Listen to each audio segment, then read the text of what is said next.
Hello दोस्तों, आप सभी का अपना यूट्यूब चैनल YRS क्लास में बहुत बहुत स्वागत है।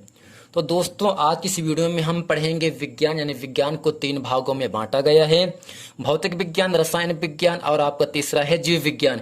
इस वीडियो में मैं आज आपके सामने लेकर आया हूँ रसायन विज्ञान, यानी रसायन विज्ञान में जो आपका पहला पाठ है, रासायनिक अभिक्रियाएं एवं समीकरण। इस पहले अध्याय में जितने भी महत्वपूर्ण परिभाषाएं हैं, मैं आज उन सभी महत्वपूर्ण परिभाषाओं को आपके सामने अच्छे तरीके से बताऊंगा। तो यहाँ चलते हुए बगैर कुछ देर किए और चलते हैं प्रश्न नंबर 1। प्रश्न नंबर 1 आपके सामने कह रहा है, मंद अभिक्रियाएं किसे कहेंगे। हेडिंग आपके सामने है मंद अभिक्रियाएं, फिर दूसरा है तीव्र अभिक्रियाएं। यानी इसमें जो अभिक्रियाएं होती हैं वो किस प्रकार से कब क्या कैसे होता है उसको अच्छे तरीके से हम आज सीखते हैं। तो पहला हेडिंग है मंद अभिक्रियाएं। तो प्यारे बच्चों, नाम से ही मालूम हो जा रहा है, तो मंद का मतलब होता है धीमा। क्या होगा? धीमा, यानी जिसमें जिस अभिक्रिया को पूर्ण करने में, पूरा होने में काफी समय लगे, वह क्या होगा? आपका मंद अभिक्रिया होगा। इसमें हम लिखेंगे ऐसी रासायनिक अभिक्रियाएं जिनको पूरा करने में काफी समय लग जाता है, मंद अभिक्रियाएं कहलाती हैं। यानी प्यारे बच्चों, वे रासायनिक अभिक्रियाएं जिनको पूरा करने में, जिनका पूरा करने में काफी समय लग जाता है, ज्यादा समय लग जाता है, तो जो अभिक्रियाएं होती हैं मंद अभिक्रियाएं कहलाती हैं। जैसे लोहे में जंग लगना एक मंद अभिक्रिया है। आप लोहे को नम स्थान पर रख देंगे या बाहर रख देंगे खुले स्थान पर, तो काफी समय के बाद, काफी दिनों के बाद क्या होगा? उस लोहे में जंग लग जाता है ना।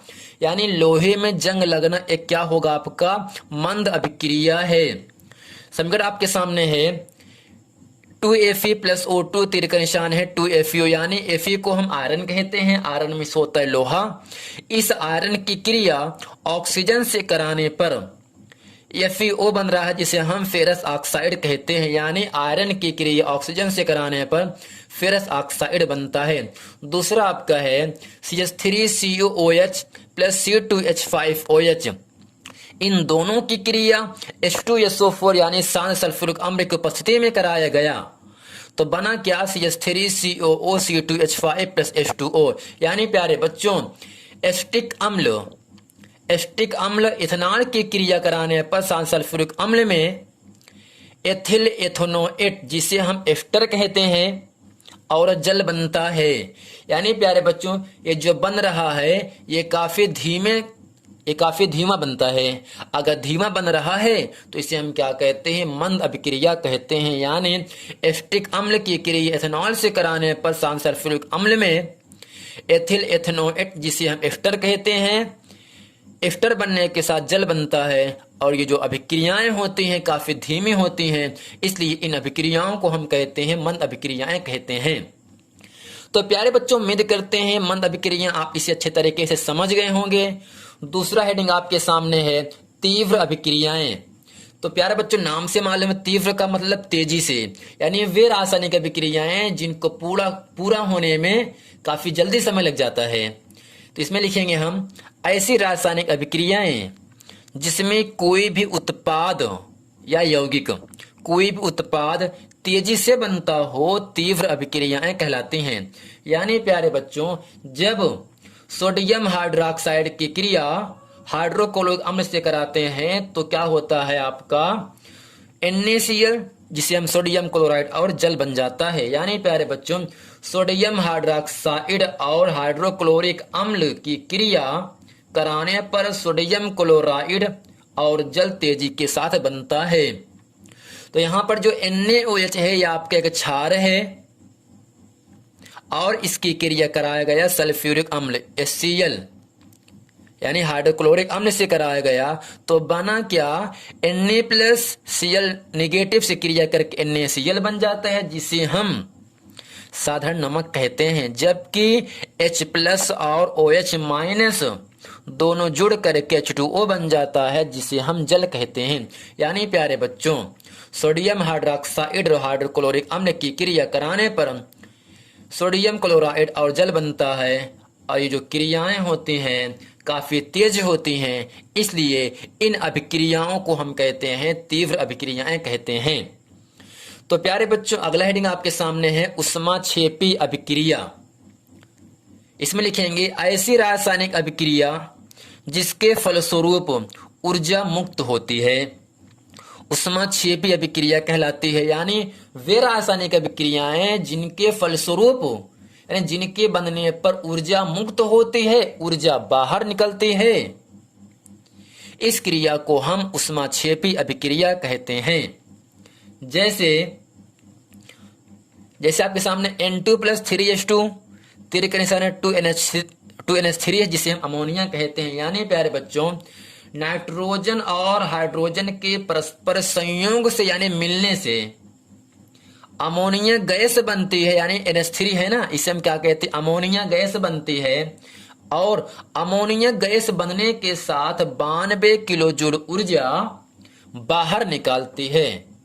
यानी प्यारे बच्चों, नाइट्रोजन की क्रिया हाइड्रोजन से कराने पर अमोनिया गैस बनती है और 92 किलो जूल ऊर्जा बाहर निकलती है। दूसरा आपका है C+O2 यानी कार्बन की क्रिया ऑक्सीजन से कराने पर कार्बन डाइऑक्साइड बनता है और 393 किलो जूल ऊर्जा बाहर निकलती है या मुक्त होती है।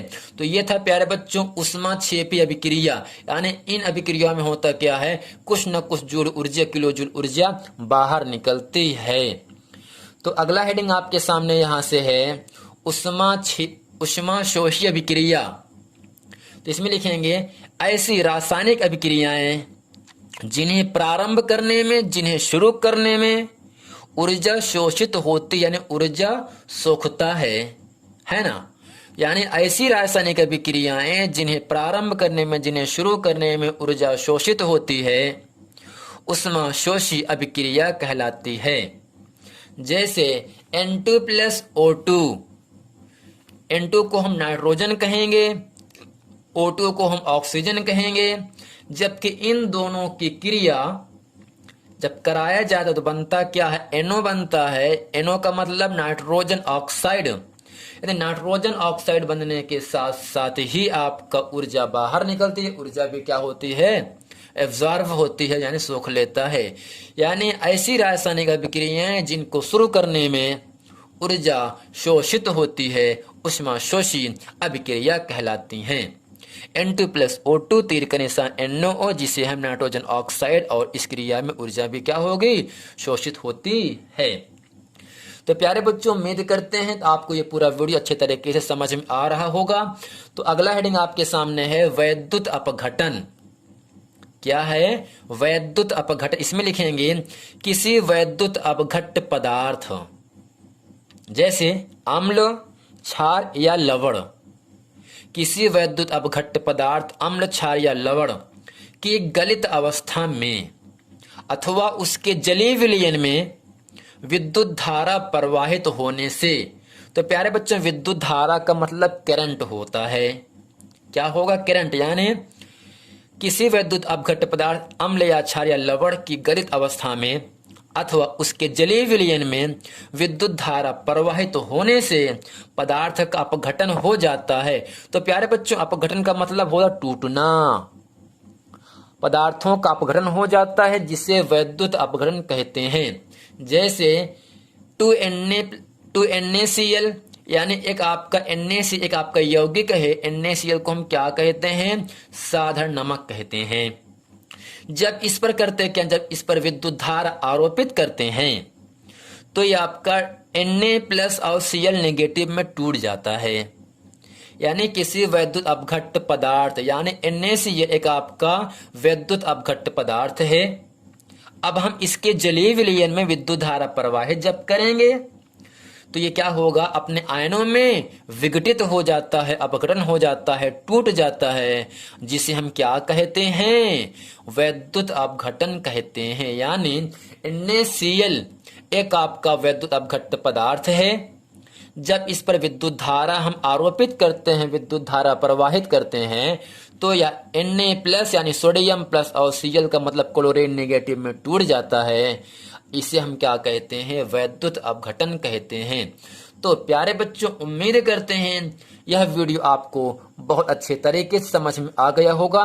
यदि ये वीडियो आपको समझ में आए तो वीडियो को लाइक करें, कमेंट करें और अपने दोस्तों में खूब शेयर करें। यदि आपने इसके पहले का वीडियो नहीं देखे हैं तो आपसे निवेदन है कि आप उस वीडियो को जाकर देख लें, ताकि वो सभी प्रश्न आपको अच्छे तरीके से समझ में आ जाए। यदि आपने अभी तक हमारे चैनल YRS क्लास को सब्सक्राइब नहीं किए हैं तो ज़रूर इसे आप सब्सक्राइब कर लें, ताकि आने वाला वीडियो आप तक आसानी से मिलता रहे।